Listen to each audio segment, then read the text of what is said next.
Jagan convoy ఢీ కొట్టలేదని స్పష్టం చేసిన జిల్లా ఎస్పీ.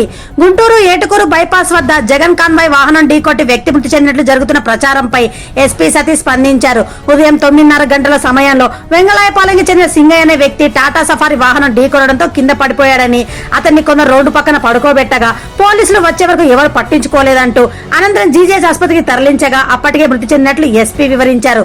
ఈ ఘటనకు జగన్ కాన్వాయ్ కు సంబంధం లేదని ఆయన స్పష్టం చేసినట్లు సమాచారం. పద్నాపల్లిలో ప్లాన్ చేయడం జరిగింది పల్నాడు డిస్ట్రిక్ట్ లో.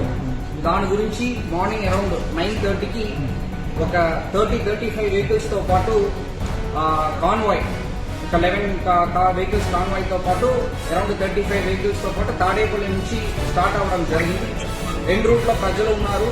అది కాకుండా వెహికల్స్ కూడా అక్కడక్కడ యాడ్ అయినప్పుడు మనం ఏటుకూరు రోడ్డు దగ్గర, అంటే మన ఆంజనేయ బొమ్మ ఉంటాయి, అక్కడ వచ్చినప్పుడు ఒక సంఘటన జరిగింది.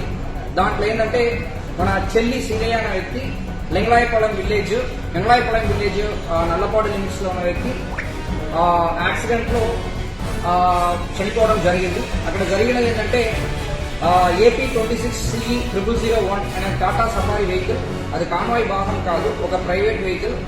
దాంట్లో తగిలి కిందకి పడిపోయారు. దానిపైన ఆ వెహికల్ షోల్డర్ లో ఎక్కడం జరిగింది. దాని తర్వాత ఆ పర్టికులర్ గా చెల్లి సింగయ్య అనే వ్యక్తిని సైడ్ లో పెట్టడం జరిగింది. ఎవరు కూడా వాళ్ళని మళ్ళీ పట్టించుకోవట్లేదు. తర్వాత మన highway petrol police ASI Rajasekhar అనే వ్యక్తి 108కి కాల్ చేస్తూ వాళ్ళని అంబులెన్స్ లో పెట్టి జీజీహెచ్ గుంటూరుకి తరలించడం జరిగింది. తీసుకుని వెళ్ళినప్పుడు వాళ్ళు బ్రాడ్ డెడ్ అని చెప్పడం జరిగింది. సో దీంట్లో ఏంటంటే మనము ఈ పర్టికులర్ సత్నాపల్లి ప్రోగ్రామ్ కి మనం 11 కాన్వాయ్ వెహికల్స్ తో పాటు ప్లస్ 3 వెహికల్స్ వరకు పర్మిషన్ ఇవ్వడం జరిగింది. కాకపోతే దాన్ని కాకుండా మళ్ళీ ఒక 35-38 వెహికల్స్ ఎక్స్ట్రా జాయిన్ అవ్వడం, తర్వాత అన్ఎక్స్పెక్టెడ్ గా క్రౌడ్ ఎక్కువ రావడం వల్ల ఈ సంఘటన జరిగింది. దీనిపైన వాళ్ళు కంప్లైంట్ ఇచ్చారంటే దాని మేరకు మనం చట్ట ప్రకారం చర్యలు తీసుకుంటాం.